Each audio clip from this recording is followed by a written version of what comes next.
We are live. How are you guys doing out there? We are back on StreamYard for now. EV Mux is giving us some issues, so we're doing this instead here. Okay.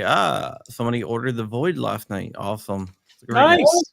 All right, so we're going to be talking about what is going on out in New Mexico. There was a case, actually multiple cases, brought by We the Patriots, Dennis Smith, Zachary Fort, New Mexico Shooting Sports Association, Firearms Policy Coalition, Second Amendment Foundation, Randy Donk, Gun Owners of America, Gun Owners Foundation, and this was against New Mexico and specifically Michelle Wuhan Grisham, who is the governor of New Mexico. This is challenging the public health order that banned guns everywhere in the Albuquerque area. Most of that was enjoined, but the district court would not issue an injunction against guns in playgrounds and also parks. So it was appealed to the 10th Circuit Court of Appeals, where it was heard in front of some judges. And we are going to talk about that because it was held between a panel of 3 judges. Before you go to the full bench, an en banc, you go through a panel of 3 judges, and the case was dismissed. I just want to put out there that the health order is no longer in effect. So you don't have to worry about it anyway. But so in other words, they weren't hitting Second Amendment or carrying guns. Let's go through it. Okay. The original ban was a public health order where Governor Wuhan Grisham claimed that she could ban guns because you can ban stuff if you don't like it, if there's a public health emergency, even if it does violate the Constitution. So let's go. Okay. In these consolidated appeals, plaintiffs, appellants challenged the district court's denial of preliminary injunction seeking to enjoin the New Mexico Department of Health's NMDOH Second Amendment Public Health Order, PHO, which restricts firearms carry in public parks and playgrounds of the city of Albuquerque in Bernalillo County. We the Patriots, Inc. Plaintiffs maintain that the Second Amendment PHO violates the Second and 14th Amendments of the United States Constitution. We have jurisdiction under blah, and we dismissed the appeal for lack of jurisdiction. Background on September 7th. Yeah, so basically, let me just say that it's basically the lack of jurisdiction. They're not saying that it is constitutional. They're just saying that, hey, we don't have the ability to challenge it, basically, because we don't have the ability. So that is a way that the courts sometimes use it. If they don't want to decide on something, they'll just say, oh, lack of jurisdiction or lack of standing. So but then they don't have arguments in the case. But how long was this in their bowl court? That it, because I heard a while. Yeah. I mean, it's over a year ago on September 7th, 2023. Yep. Keep reading in the background. Yeah, keep on going. Okay, so September 7th, 2023, New Mexico Governor Michelle Wuhan Grisham issued an executive order declaring a state of public health emergency given increased rates of gun violence in New Mexico. The next day, New Mexico Department of Health issued the first, like, there was no organization here, right? The first public health order restraining firearm possession by any person within cities or counties with high risk of violent crime on state property or at public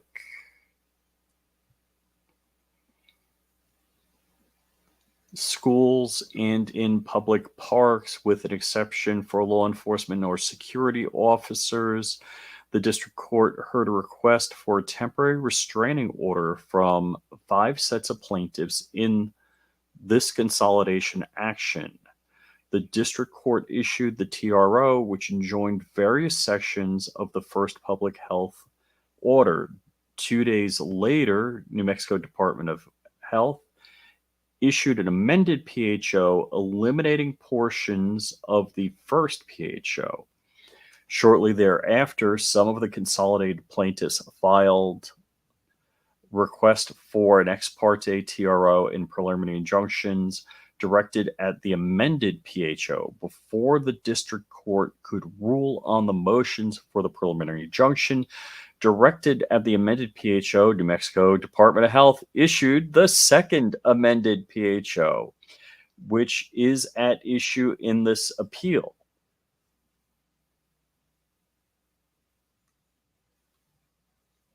Let's see. Governor Lujan Grisham also issued a renewed executive order extending the public health emergency until November 3rd, 2023. The governor recently extended the public health emergency to October 13, 2024. Grisham renewing the state of, I'm assuming, emergency, public health emergency due to gun violence in 2024.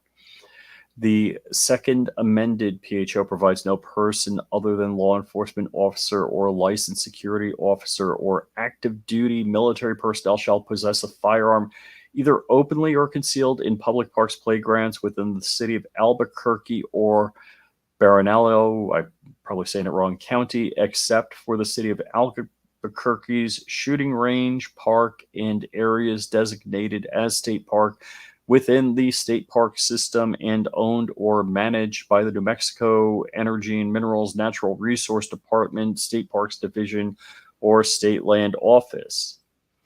On October 9th, 2023, the current motion for preliminary injunction was filed.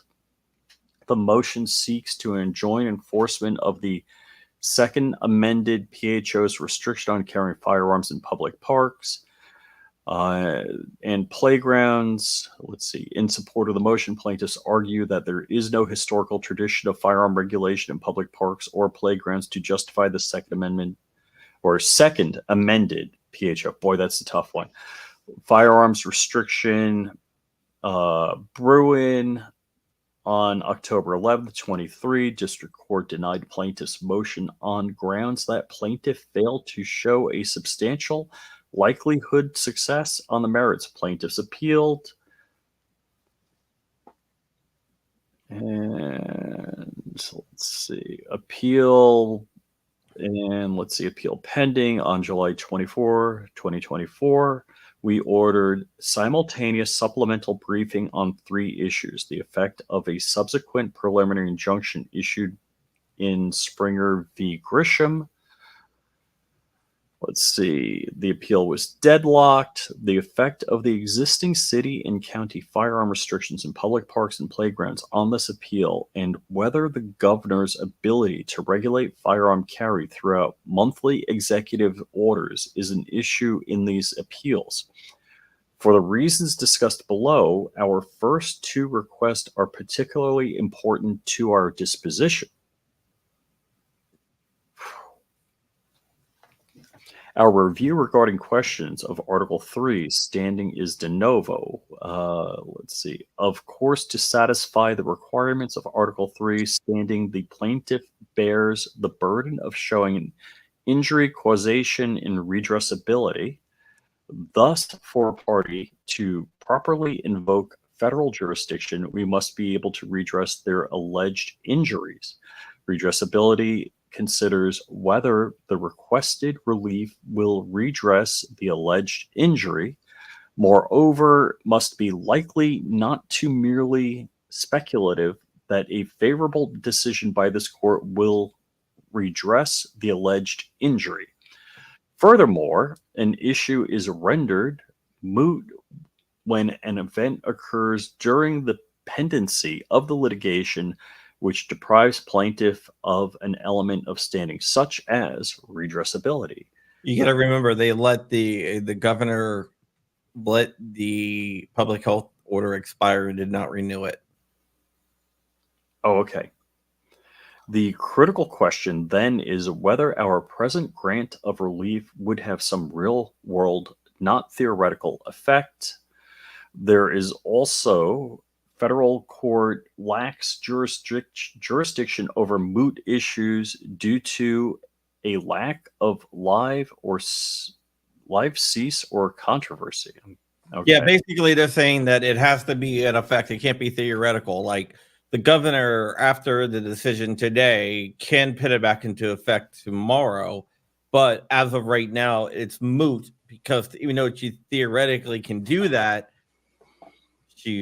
it's not there. Okay. A plaintiff's appeal from the denial of the preliminary injunction as to the public parks recreation is moot. The relief that the plaintiff seek, a preliminary injunction enjoining the enforcement of the second amended I keep doing that, sorry, public parks restriction was granted by the district court shortly after the appeal commenced. The Springer injunction seriously undercuts the plaintiff's ability to make a showing of the existence of a continued case or controversy to the public parks restriction. I just want to say something right now. We've seen this used in the past where they will let orders expire or change laws to moot cases. For example, the original New York Pistol Rifles Association versus New York City, which challenged the New York City regulation that says if you bought a gun in New York City, you're not allowed to transport it outside of New York City, even for target practice, and there's no ranges in New York City.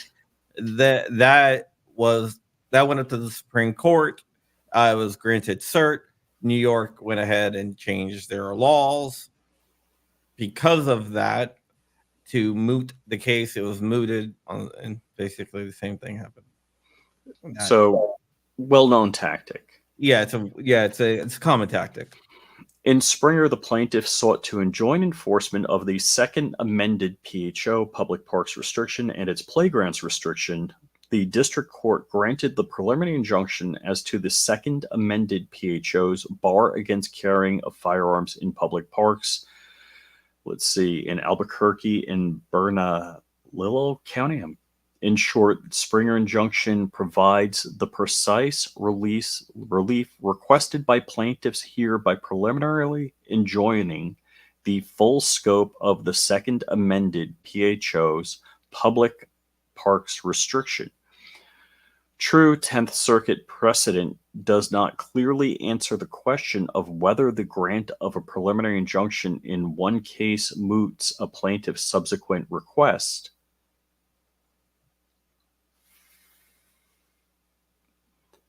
Grant of a preliminary injunction in one case moots the sorry, I read that over. For a similar relief in a different case, plaintiffs argue that the Springer injunction does not moot the appeal because it is still possible for the court to grant effectual relief, or alternatively, the matter is reviewable under the capable of repetition yet evading review exception to mootness.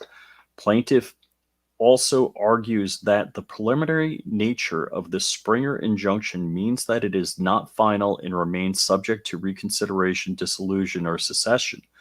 Thus, plaintiffs argue that effective relief can be afforded by this court since there is no guarantee that the Springer injunction would protect plaintiffs while the case is litigated on the merits.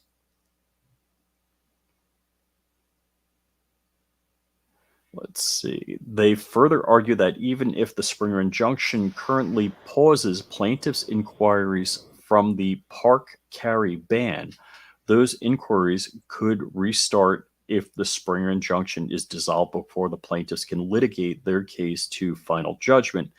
Defendants, on the other hand, cite various out-of-circuit district court cases concluding that a preliminary injunction is in one case moots a subsequent request for similar relief. We recognize that in the context of a nationwide injunctions, courts have determined that a nationwide injunction issued by a district court in another circuit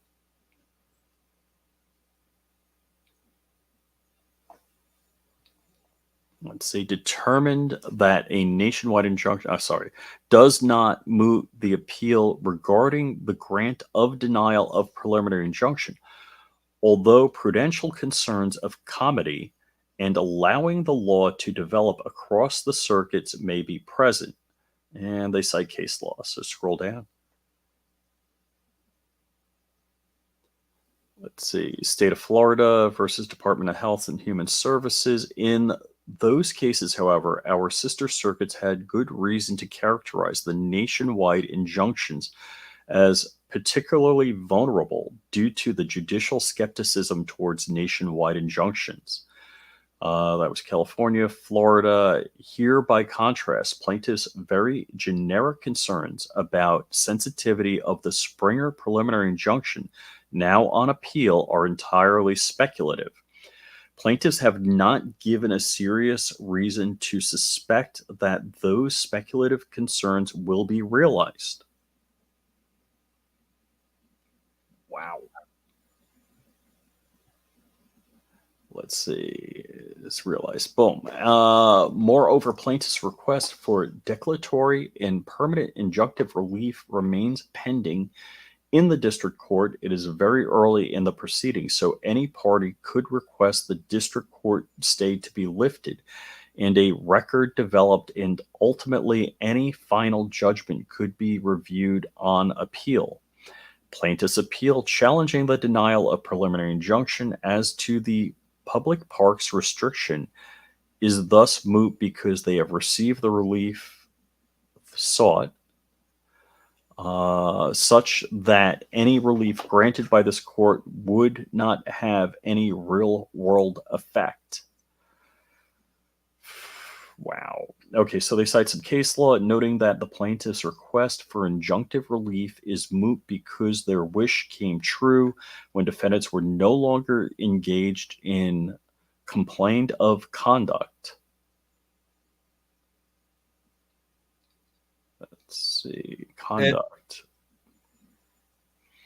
Alleging injury to a COVID-19 vaccine mandate public health order because the plaintiff would remain subject to an independent vaccination requirement by his or her employer by a rule from a Center for Medical and Medicaid Services.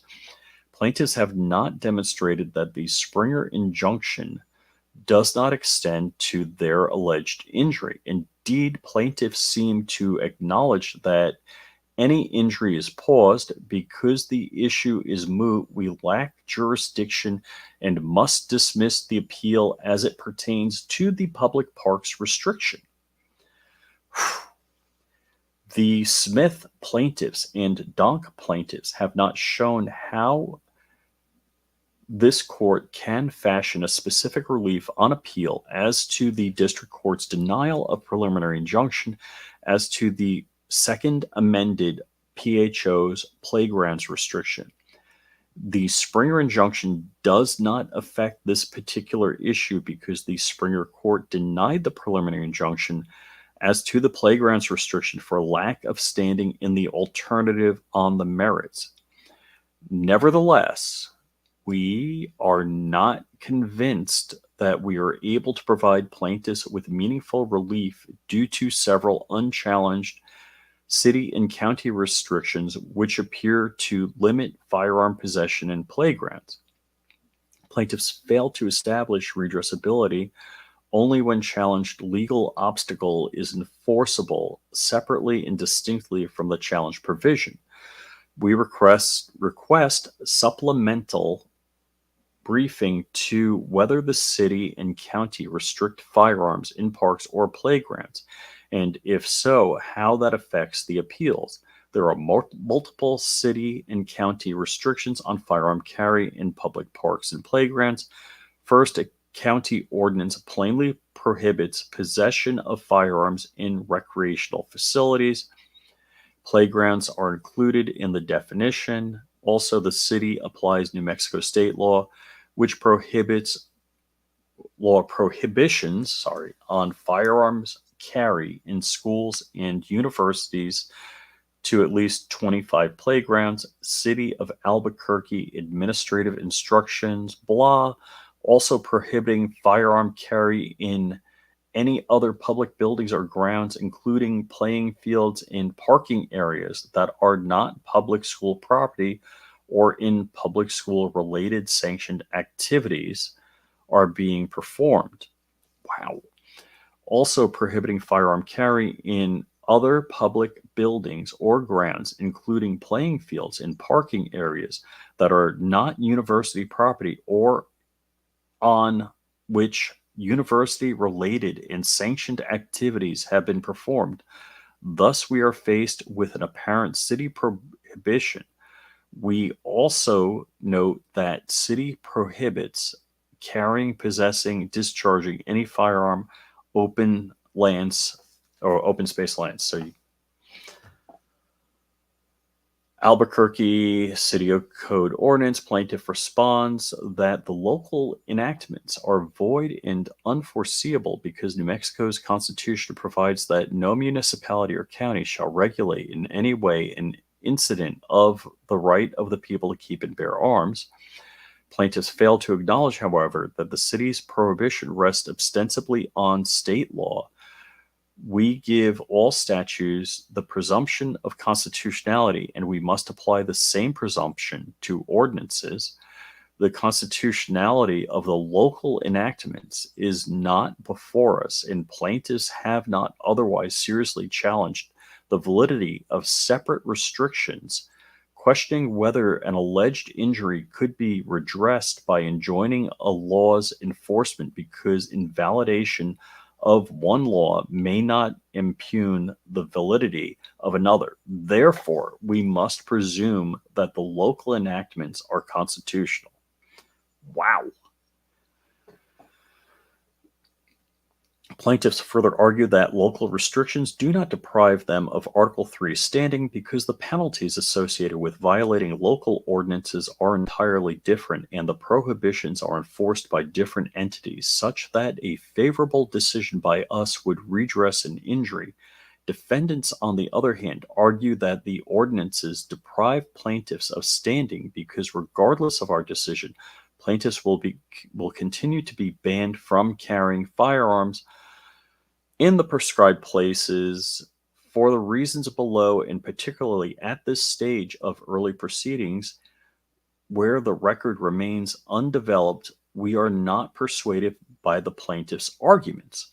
So they're saying they have to challenge the law that's unenforceable and void because of state law.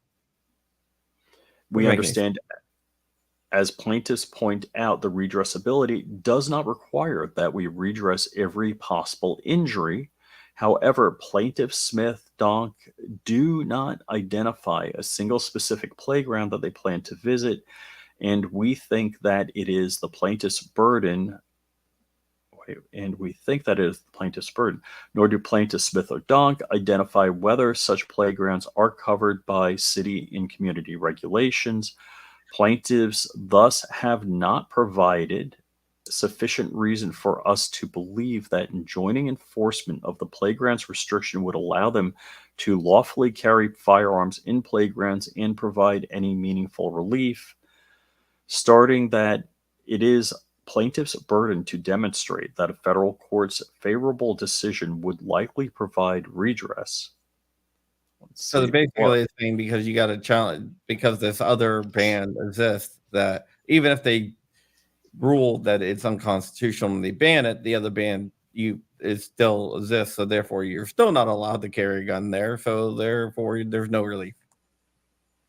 It's a dumbass argument, but whatever. Yeah.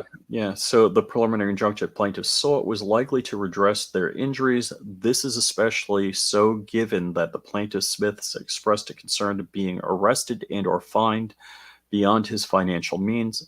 Separate from the potential fines, plaintiffs base standing on the penalties associated with violating the governor's emergency order.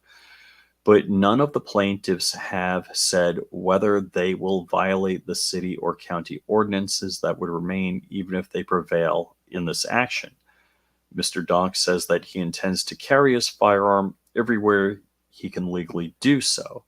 But even if Mr. Donk prevails here, he could not legally carry his firearm on playgrounds because of municipal and county ordinances, which he would presumably obey. Mr. Smith states that despite the governor's order, he would continue to carry firearms in public within the city of Albuquerque and on playgrounds and other public areas provided for children to play in. But Smith has not said whether he would continue to carry firearms in violation of the city and county ordinances, which he would also presumably obey. I hate that argument. Plaintiffs argue that invalidation of the governor's emergency order would remove some of the applicable penalties for carrying firearms at playgrounds, but those penalties would only apply if plaintiffs were to carry firearms in playgrounds if they prevail here. And plaintiffs have not said whether they would continue to carry a firearm in on playgrounds in violation of the presumptively valid city and county ordinance, stating that the courts will generally assume that litigants will conduct their activities within the law and so to avoid prosecution and conviction. Because their alleged injury is not redressable, plaintiffs lack standing to seek a preliminary injunction as to the playground restriction. Wow. Without further information, we have no reason to believe that the playgrounds the plaintiffs state they intend to visit are not already subject to independent and unchallenged firearm carry prohibitions, and we are unable to redress injuries caused by the independent actions of third parties, such as the city and the county, that are not before us. Put simply, on this undeveloped record, plaintiffs have not clearly alleged facts demonstrating that invocation of federal jurisdiction and exercise of the court's remedial powers here is proper as to the playground's restriction. Thus, at this point, Bless you. sorry. Thus, at this point, plaintiffs have not satisfied their burden of proving that favorable decision by this court would likely redress their alleged injury. Although plaintiffs have not satisfied their burden of showing the likelihood of redressability regarding their request for preliminary injunctive relief, we express no opinion regarding their ability to show redressability regarding other forms of relief not before this court. The appeal challenging the district court's order denying plaintiffs' motion for a preliminary injunction is therefore dismissed. All right. So there you go. So it has been dismissed. And we will continue the fight. There were a couple different things here. They didn't address whether it's constitutional or not. They said, hey, there's this other law. So they didn't say they were going to violate this other law. So we don't think that if we say that this is unconstitutional, that they're going to do it anyway. So therefore, this just seems like it's like, hey, go back to the bureaucratic machine. We don't care about the Second Amendment, second schmeckend. There's an asterisk and invisible ink here that allows us to, inhibit your right to keep and bear arms. It didn't say not in parks when, public health emergency, somebody sneezes. Well, they didn't exactly. I mean, they didn't rule on the constitutionality of the law. They basically used legal procedures, Right. procedural stuff to I not hate to say it sounds like they pull down it the out road. of their butt. It's like, how can we deny this? As opposed to saying, hey, the Second Amendment says keep and bear arms. It doesn't say you can restrict wear. And I hate to say it, if I was a judge, if you were a judge seeing this case, you would say, hey, wait, Second Amendment, hold on. I think I got this one. And it protects your right to keep and bear arms. And your right to keep and bear arms was not limited in any way. And that's what Bruin said. You know, there weren't special places you couldn't keep and bear arms. Yep, exactly. Do you believe if the lawyers wrote a better argument that this court would have considered more in favor of a Bruin Second Amendment decision? No. Yeah. So this court is like, all right, we're saying no. We just got to figure out what procedural way we're saying no. Well, they gave several different procedural ways. Right. That there is a local ordinance. That's one. And local, county, state. It's moot because it's expired anyway. But so the other thing is, and again, if there was a John Crump judge, would prohibit the governor from creating these public health orders with respect to firearms. Well, the governor is technically already prevented from doing that, but she did it anyway. That's why most of it was knocked down. Yeah. He has to basically, yes. So yeah, he has to self-incriminate. Basically, you have to say, "I will break the law," but again, so of the multi-tier cake of denial here, still, even if he claimed he was going to break the law no matter what, there's city, state, and county regulations that say he can't carry in the park anyhow. And his case didn't specifically challenge those either. Yeah, which it's ridiculous. It is absolutely ridiculous. But sometimes we get ridiculous decisions. But like I said, they didn't even address the constitutionality of the public health order, or not. Right. And I mean, we've seen this before. We've seen this at the Supreme Court level, where they deal with that at the lowest possible level. They don't, which I don't understand the logic behind that, because if the Constitution says, "Hey, you can't do that should be the end of it." Yeah, well, I mean, this happens a lot. It's just not here. It's in a lot of different places. Mm-hmm. All right, guys, that's it. Just wanted to bring this to you and to let you know what is going on. We're going to get out of here. I will see you a little bit later. And yeah. No, we're not doing John Crump Live today, correct? No, I originally was going to go shoot my son, but my youngest son was a little bit sick today, so I went ahead and canceled that.